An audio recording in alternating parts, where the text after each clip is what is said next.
इस्लामी तख्लीक कारों का सफर, नियत से असर तक। कोवालालंपुर के एक छोटे से अपार्टमेंट में एक नौजवान जिसका नाम अयान था, कैमरे के सामने बैठा अपने पहले इस्लामी पॉडकास्ट की रिकॉर्डिंग की तैयारी कर रहा था। दिल तेजी से धड़क रहा था, नाकामी के खौफ से नहीं बल्कि जिम्मेदारी के बोझ से। वो सिर्फ मवाद नहीं बना रहा था बल्कि एक पैगाम लेकर आया था, अमन, ईमान और समझ बोझ का पैगाम। अयान की तरह दुनिया भर में काहिरा से टोरंटो, जकार्ता से लंदन तक हजारों नौजवान मुसलमान तख्लीककार अलिफाबेर रहे थे।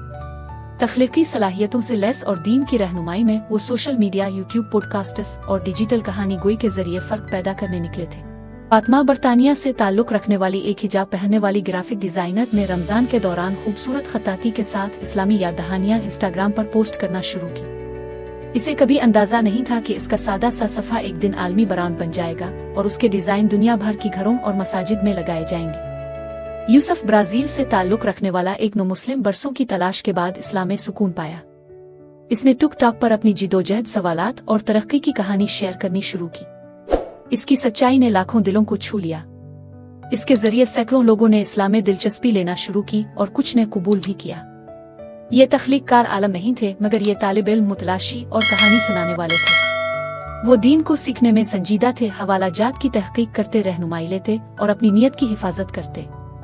उनका मकसद शोहरत नहीं बल्कि फायदा था, इस्लाम को काबिल रसाई, दिलकश और नौजवान नस्ल के लिए बामानी बनाना। लेकिन रास्ता आसान न था।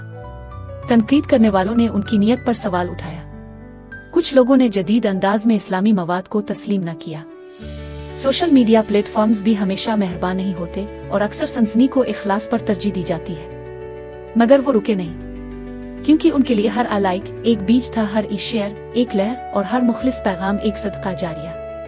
वो जानते थे कि शोर से भरी इस दुनिया में इस्लाम की रोशनी के लिए वाज़ेह तख्लीकी आवाज़ों की ज़रूरत है, ऐसी आवाज़ें जो दीन और डिजिटल दूर दोनों को समझती हो। रफ्ता रफ्ता ताउन और इत्तेहाद का माहौल बनने लगा। द मज़लिम माइंडसेट जैसे पॉडकास्ट, रील तकवित जैसे यूट्यूब शोज और बच्चों के लिए दुआएं और नबियों की कहानियां सिखाने वाले एनिमेटेड प्रोग्राम सामने आने लगे। कॉन्फ्रेंसेस ने इस्लामी तख्लीककारों को मदऊ करना शुरू किया। ब्रांड्स ने मॉडिसेट फैशन इन्फ्लुएंसर्स से शिराकत दारी शुरू की। ईमान पर मबनी तख्लीक को पहचाना जाने लगा और इस सब के बीच एक मुश्तरका मकसद था, लोगों को अल्लाह से मोहब्बत करना सिखाना। ये कामिल नहीं थे, उन्होंने कभी दावा नहीं किया, मगर उन्होंने दुनिया को दिखाया कि इंसान जदीद भी हो सकता है और बाहिया भी, हालात से वाकिफ भी और दीन से वाबस्ता भी, तख्लीकी भी और अपने रब का वफादार भी। सूरज गुरूब होने लगा और अयान ने आखिरकार रिकॉर्ड का बटन दबा दिया। इसकी आवाज में इब्तिदा में लर्जिश थी, फिर वो मुस्कुराया। बिस्मिल्लाह, अस्सलाम अलैकुम और खुश आमदीद हमारी इस मुश्तरका सफर की पहली किस्त में। और यूं एक और इस्लामी तख्लीककार ने अपना पहला कदम उठाया, एक बढ़ती हुई उम्मत का हिस्सा जो वेव्स, व्यूज से नहीं बल्कि विजन से जाड़ हुई है।